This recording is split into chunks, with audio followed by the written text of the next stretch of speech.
Hi, my name is Erin Anderson, and I'm the Director of Programs and Advancement for the Autoimmune Hepatitis Association. As part of our 2021 virtual conference, we are sharing the stories of patients and families impacted by the disease. Today, I'm here with 18-year-old Gia Price, who has AIH, and her parents, Anne Marie and Chris. They were eager to share their story with all of you as a way to provide support to other families who are also struggling with some of the same things they've gone through. I connected with the Price family before today's conversation to talk about the questions we'd cover today. Gia decided she would prefer to listen and have her parents share her story for her, but she may decide to jump in and answer some questions as well. Welcome, Gia, Anne Marie, and Chris. Thank you so much for being here today. Thank you for having us. Can you tell us a little bit about some of the symptoms Gia was experiencing that eventually led to her AIH diagnosis? Sure. It's a little bit of a long story. Gia, the first sign we really had was she had just finished a 5K. And she's our kid that never shows that she's in pain. She just doesn't want to if she's really hurting. And then all of a sudden she's doubled over in pain and just tears running down her face from having severe pain in her right side. And so we went to the hospital. We were living in Italy at the time. So we rushed to the local hospital, and she was in there for about 2 weeks. One of the weeks she was in there she was in a lot of pain, just severe pain, and her liver levels were really high. And they were really having a hard time figuring out what was wrong. Her lymph nodes were really swollen. And they weren't sure why. They looked at lymphoma and some other things. Lots of blood work. They would come back and check, and if they couldn't find an answer, they would check more stuff. And they had started looking at autoimmune hepatitis at that time. I really didn't know anything about it, had never even heard of an autoimmune hepatitis before. And in the process, because of the severe pain, and we're like living in Italy, they don't really use pain medication. So she was not breathing properly with the pain, and she doesn't complain very much either. And so she ended up with pneumonia. And during the process of the pneumonia is when we found out that the lymph nodes were responding to the antibiotics from that. And she was able to, the pain subsided some, and she started feeling better. And they were able to see what's called a choledochal cyst in her bile ducts. At that time, her liver levels were still pretty high, but it was decided that that was due to the choledochal cyst and it interacting with the liver and the infection that she had had. They weren't sure if it had infiltrated the liver yet or not. And at that time, it was decided that we would wait and then have the surgery. And then, so she went to Walter Reed. We went to the States and had the choledochal cyst removed, and which, I mean, I guess a little bit about that is they went in and removed the outer portion of her bile ducts and the small bile duct and gallbladder, and reconstructed that with the upper intestine. And she had some complications after the surgery that led to some serious complications, which by the time we got back to Italy, we weren't sure what was from the complications of the surgery and what was from the surgery, but her liver levels kept staying high. Her stomach wasn't really getting better. And we got in touch with a gastro up in Germany that started looking into more of the stuff and running blood tests. And he is the one who first started really pushing for her to be tested for the autoimmune hepatitis. And then with COVID happened right as that happened. As soon as we were able to move stateside, just because everything that was happening, it was just best for us to get back home. We decided, they set us up with a hepatologist at OU, and that's when we started doing, just looking for why it was still causing her levels to be high, and if it was the autoimmune hepatitis that was causing it. And over the time, we still struggle to figure out sometimes which symptoms are from what problem. And because she still has issues from the choledochal cyst, and then she has issues from the autoimmune hepatitis, and not sure sometimes which one is which and still trying to find answers to all the symptoms. But for the most part, the pain and the high liver levels is really what led over time to the diagnosis of AIH, and having that choledochal cyst removed. And how much time lapsed between Gia's initial symptoms and her eventual diagnosis with AIH? It was over a year. Yeah. Because we started down that path in the Italian hospital, but with the choledochal cyst, we attacked that path, took care of that, and then it started in March. She had surgery by July. We were seeing a doctor in Germany that following March, and then we didn't really leave to get here until July, where she got to see the doctor at the University of Oklahoma. So maybe around September, October of just last year. And Gia, you can feel free to answer this or let your parents answer for you, whatever you're most comfortable with. But I'm just curious, how are you feeling today? Are you still having symptoms either from the disease itself or side effects from the medication you may be on? Are you feeling better today?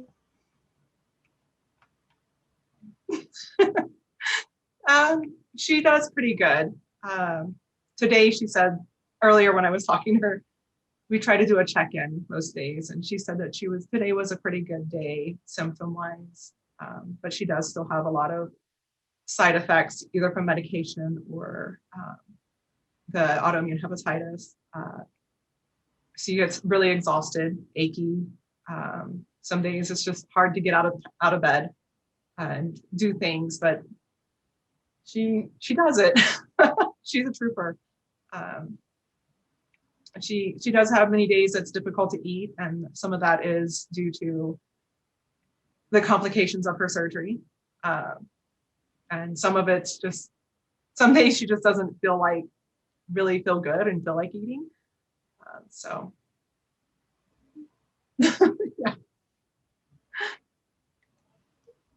You mentioned it took about a year to get that diagnosis, and we hear from a lot of other patients who kind of go through this journey of lots of testing until they eventually get an answer and land at this diagnosis. What was that kind of waiting period like for you as parents, as you're kind of waiting for answers about your daughter's health?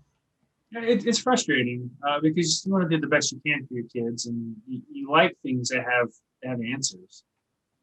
And this whole process, there wasn't a lot of answers. We would have tests run, and the doctors would say, "We think it could be this. We think it could be this." But we started that it could have been lymphoma, and then it could have been autoimmune hepatitis. But when they found the choledochal cyst, they thought that was it. And that's the biggest difficulty, is just not knowing the answer or really knowing the path that we need to follow to help. And then, as been mentioned already, there's not a lot of answers when it comes to AIH. There's not a lot of information out there. So you're grasping at straws to find anything to kind of just see what's out there and see what you can do as a parent to help, and maybe just guide your child into what they need to do. Trying to, I'm kind of bad. I constantly just kept bugging the doctors a lot. Hey, what about this? She's got this going on. Is this something to be concerned about? Just lots and lots of questions and it kind of, I don't know, it was very stressful on the whole family and our other children. And so, but we were happy to finally I want to say finding a direction to go, finding that path to get an answer for what we needed. Because once you at least have a path and a direction, it at least leads to answers, even if they're not always the answers you want to hear. It sounds like you are both amazing parents and asking all the questions and following up with doctors. And I think that's so important. I think a lot of times families are afraid to kind of bug the doctor and email the doctor and ask those follow-up questions. But I think you have to as parents and patients. just think it's really important. As you think kind of back over the past year, do you have any advice for other families who may be dealing with similar issues? Yeah, I hope it helps, but I think when it comes to the children, I think the biggest thing was, especially with teenagers, as Gia's 18 now, but this journey started when she was 15. The biggest thing I would say is talking to your children and helping them know it's okay to not be fine. Like, everybody, oh, I'm fine. And she would answer that. And it was learning to teach her that it's okay if you're having a bad day, it's okay to not be fine. And letting her know that I wasn't going to quit advocating for her. I wasn't going to quit asking questions was really important for her to hear, I think. And like you were saying, asking questions, questioning the doctors about the symptoms, the medications, what's best for your child. Don't stop doing that. It's really important. It's been a long road, and some days I think I advocate a little too much, but there's a lot of things that we wouldn't have accomplished without pushing for answers. And one of the things I really would advise is something that helped Gia that we noticed was empowering your older kids to set alarms on their cell phones and stuff to take their medications. I think that empowering her to take control of that helped her feel a little bit more in control, even though she doesn't like taking medication every day. She doesn't like that she has to. But I feel like it's helped her take a little bit of control over the situation, to be able to take her medications. So oh my goodness, she's had the actual diagnosis now about 9 months, and she's been taking control of her own medication, calling in her own refills and everything for about 7 months now. And we really noticed a difference, and just, I need to take my medication. And it really helped, I think, that control over it sometimes. And the other thing I would say, the biggest one I can say, is join a support group. I was struggling with not having people to talk to, friends and family that understood what we were going through. It makes you feel kind of alone but yet you're not alone because other people are going through this. So joining the pediatric caregiver support group really made a difference, just getting to talk to people that understood. We don't all have the exact same things that the children are going through, but they all have the AIH, and so they're going through similar walks as us. And lots of information. I've gotten some of the best answered questions from the support group that I wasn't able to find. No matter how much digging I did or how many websites I went to, I didn't find as much information about that type of stuff. And really, honestly, don't think about the really bad side. Try to stay positive with all of because there's a lot you can read that's not got the greatest. With her having the PSC as well as the AIH, it makes you a little nervous. And so we've had to learn to, you have to plan for the future, but you don't have to just concentrate on that day at the time. Yeah, you don't want to dwell on that. You can look on WebMD and you can see the worst of everything, and that's not always what's going to happen. It's also important just to really stick together as a family. This is one of those cases where nothing looks bad on the outside, and to the average person, she looks fine. There's nothing wrong, but we all know that's not the true case, and that's a difficult thing to work through.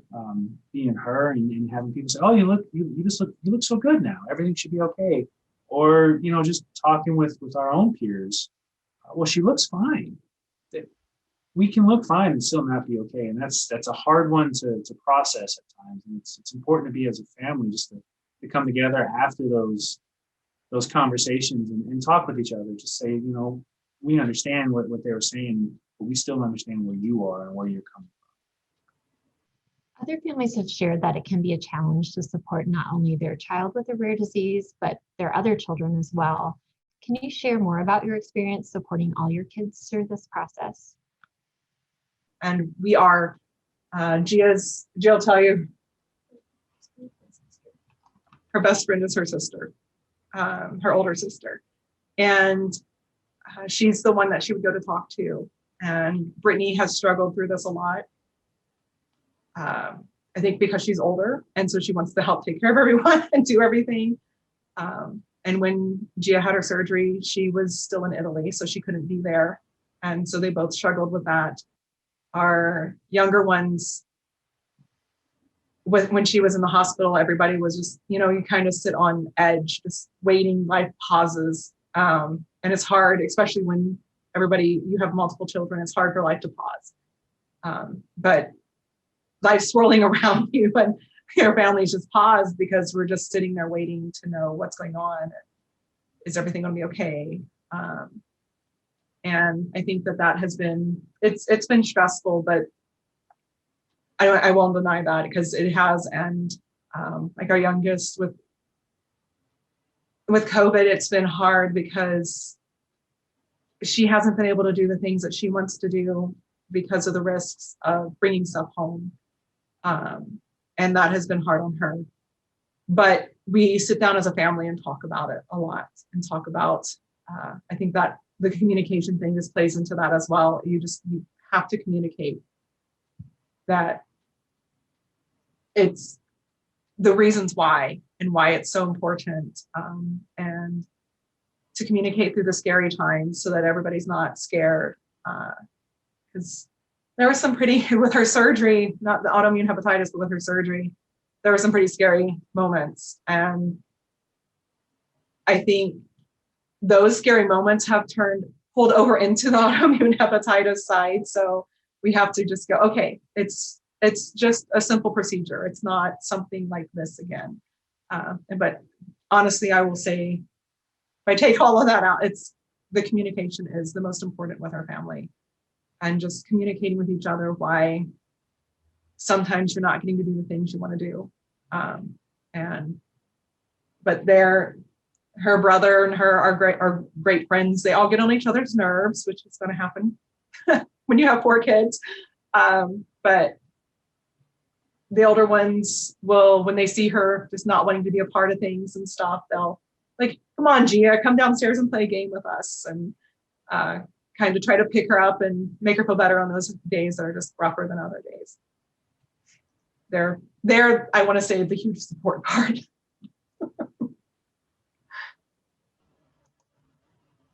Mental health has been a huge issue in the general population, especially with the pandemic, but it's also an important issue for rare disease patients. Anne-Marie and Chris, what ways have you found to support Gia when she's having bad days? Well, we've just been kind of there for her, right? They're going to have their bad days, and you have to allow that. You have to allow them to express how they're feeling without letting it just totally envelop you, because you can get down that path where you're just spiraling down, and it's really difficult to get back up. But the emotions need to be addressed. They need to be recognized, and it's really important. Another tough one is after months and months of hearing that you need this test or this news, when you finally get the good news, you need to talk about that as well, because the first thing that we've had after test after test and finding out it's not just the cyst and it's not just AIH, it's PCH as well.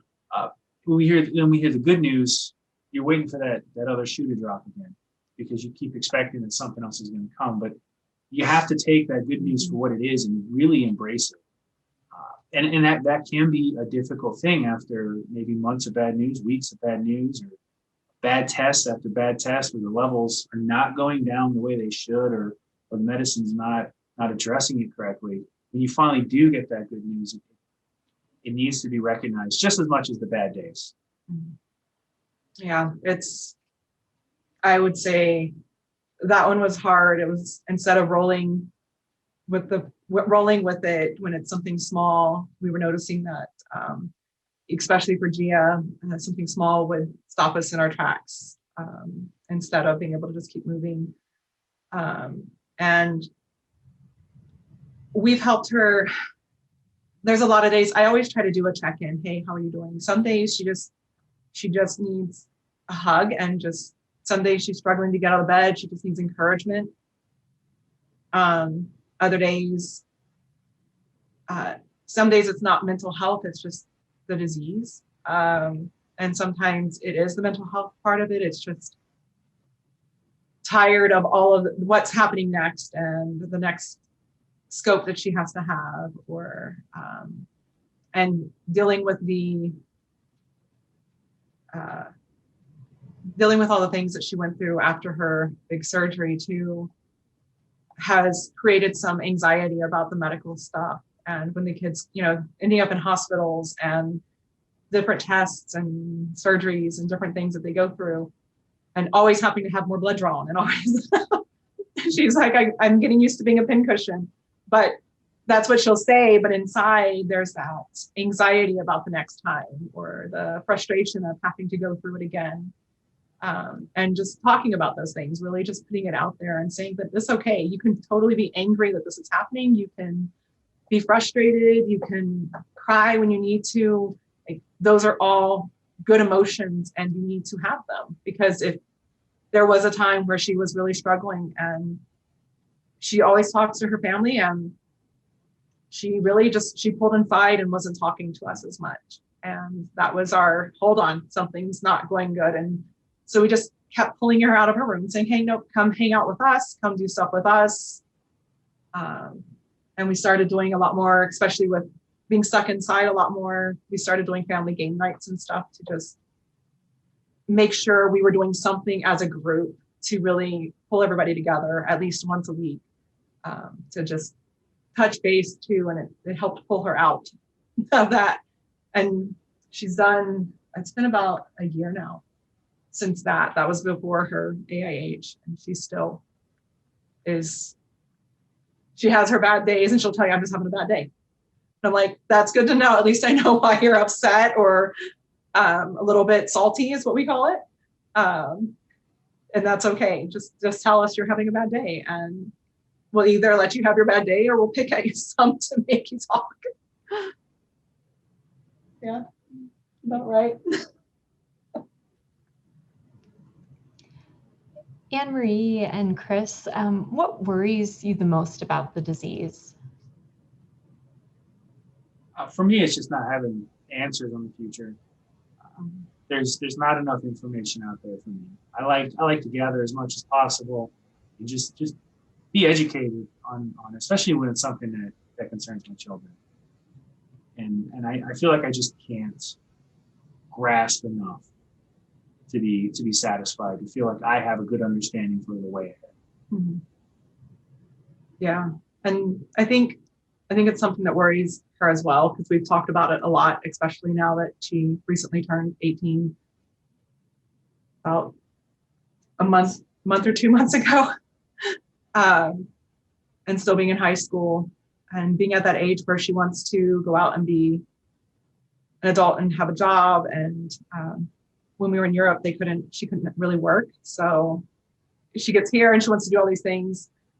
With the current circumstances, that's really hard too. But not just that, it makes you think about, okay, in the future, how is this going to affect her as she gets older, and trying to handle a job. A lot of her exhaustion right now it's a lot of AIH, but it's also we can't keep her iron levels up. We're still trying to figure out some of that. So I think right now, what worries me is what we haven't found, that because AIH runs a lot of times with so many other things. So it's finding what else might be going on, but how this is going to continually affect her in the future. Now, on the flip side, what gives you the most hope? I want to say, one, my faith, our family, we know that no matter what, everything's going to be okay. We just don't know what the future holds. And the other thing that really has given me the most hope is being a part of the support groups and stuff, being on the pages where you can listen to the stories of some of these people. Mostly it's the ladies that'll post their information, but they've had autoimmune for 20, 30 years. they have had, or not autoimmune, but autoimmune hepatitis for 20, 30 years now. And they'll talk about how the treatments are so much better now. The medication is so much easier. And just the treatments and the tricks and stuff that have worked for them, and the changes that they've made in diet or medication that has really improved. Because I think with this disease, there's not a one-stop answer. There's not like a one miracle medication that makes everything better. It just depends on the person and what's going on with them. And so seeing just the variety from other people is nice to see, and nice to have that information, because it makes you kind of go, yeah, everything's going to be okay. We just might have to figure out what works for her versus what works for other people. Is there anything that you wish you would have known at the beginning of this entire journey with Gia's health that would have been helpful?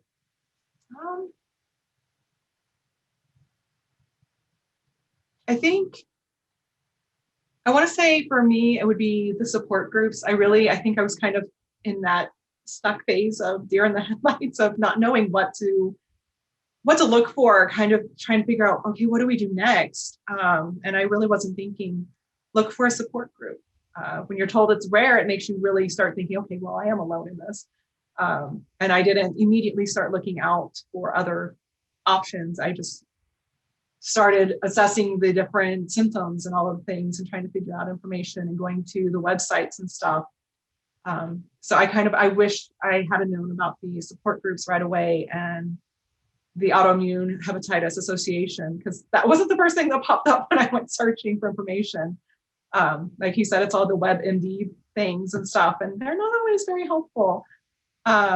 So I think that having information out there about the real websites to go to and the support groups, and that would have been. Support's really important. Even if you can't find the support group right away, just some kind of group around you that can support you and help you through it. I mean, we've been really fortunate. Our family has really circled the wagons on this. Her older sister's been great. She has a 15-year-old brother who's a great comedian, and when he sees that she's down, he comes in and he brings the right joke at the right time to get her going. And even our youngest is part of that team. Yeah. And so there's no sense of truly being on our own with this. And I think that's something really important, is to have those talks and just circle up as a family and realize that no one's going through this alone, and you're going to tackle it as a team. I think the medical side of it, I would say, I wish I was able to get more information about the different types of treatment from the doctors. We were just given one, this is the treatment. And, after joining the Autoimmune Hepatitis Association page and the support groups, I found that there's a whole lot more treatments out there. And so I think getting the right information, and also just a listing of what the suggested testings and when they should be done, and other things to be out on the lookout for. I know there's a couple on the Autoimmune Hepatitis Association page, which has been amazing. That kind of gives you a guide. So that has been helpful. But that would also be helpful if it was coming from the hepatologist as well. As we close today, do you have any words of encouragement for other families struggling with autoimmune hepatitis? You got any? When we went over these in the beginning, when you sent us the questions and we kind of went over them as a family, one of the things that she said was, some days are just going to be bad, but there are more good days than bad days, and to focus on those good days. Yeah, I think that's the most important thing. Take every day as it is. If it's a bad day, then we write it off as a bad day, but we can't allow that to go into our next day, because the next day can be great. And take those wins and successes where you get them, because they're very, very important. And they give you something to smile about and celebrate. Sometimes it may be really small, but it's definitely worth celebrating. And in Gia's words, what that chapter said was, it sucks, but there are good days, and you find a way to get through it and keep moving. And that's one of the ways she copes the best. Is sometimes we have to sit on the other side reminding her, hey, it's okay to be tired. It's okay to take a day off. You're not quitting when you take a day off. You're taking care of your body. And I think that's really important, especially for our teen girls, because I know this runs more in the teen girls, and for guys, it's okay to take those days down. It's not quitting, it is taking care of your body and doing what your body is needing that day. That's awesome advice and really important to remember. Well, thank you all for your willingness to be so open about your family's experience with the disease. And I know your goal was to share your story as a way to support others, and I think you've definitely achieved that. Gia, I hope you'll keep in touch and keep us posted on how you're doing.